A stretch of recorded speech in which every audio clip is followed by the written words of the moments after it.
கேரள மாநிலம் மலப்புரம் திருர் பள்ளிவாசல் திருவிழாவின் போது யானை மிரண்டது.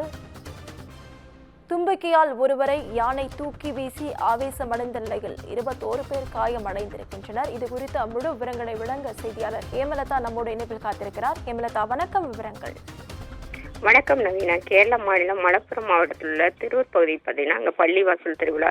இந்த திருவிழா பார்த்தீங்கன்னா 7 நாள் நடைபெறக்கூடிய திருவிழா. இந்நிலையிலே நேற்று இரவு பார்த்தீங்கன்னா நேர்ச்சி நடந்திருக்கு. அந்த திருவிழாவில் பார்த்தீங்கன்னா சுமார் 10 யானைகள் பங்கேற்றிருக்கு. இதில் பார்த்தீங்கன்னா ஸ்ரீகுட்டன் என்ற யானை திடீர்னு அந்த கூட்டத்துக்குள்ள மிரண்டு ஓடி இருக்கு. அந்த ஓடினதில் பார்த்தீங்கன்னா அங்கே யானை அருகே நின்றுட்டு இருந்த ஒருவரை தும்பிக்கையால் சுழற்றி தூக்கி வீசி இருக்கு. அது மட்டும் இல்லாமல் அங்கிருந்த மக்கள் எல்லாருமே ஓட ஆரம்பிச்சிருக்காங்க. இதுல பாத்தீங்கன்னா சுமார் 21 பேர் காயமடைஞ்சிருக்காங்க.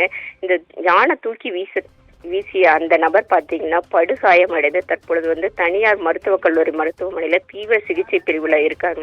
இந்த யானை மிரண்டுனால அங்கிருந்த மற்ற 9 யானைகளையும் உடனடியாக பாகன்கள் அப்புறப்படுத்தியதால ஒரு நிலைமை கட்டுக்குள்ள வந்துச்சு. அது மட்டும் இல்லாம இந்த மற்ற பாகன்கள்லாம் சேர்ந்து ஸ்ரீகுட்டன் யானையை சிறிது நேரத்திலேயே அடக்கி கட்டுக்குள்ள கொண்டு வந்திருக்காங்க. இந்த பள்ளிவாசல் திருவிழாவில் யானை மிரண்ட சம்பவம் அப்பகுதியில பெரும் பரபரப்பை ஏற்படுத்தியிருக்குன்னு சொல்லலாம் நவீனா. விவரங்களுக்கு நன்றி ஹேமலதா.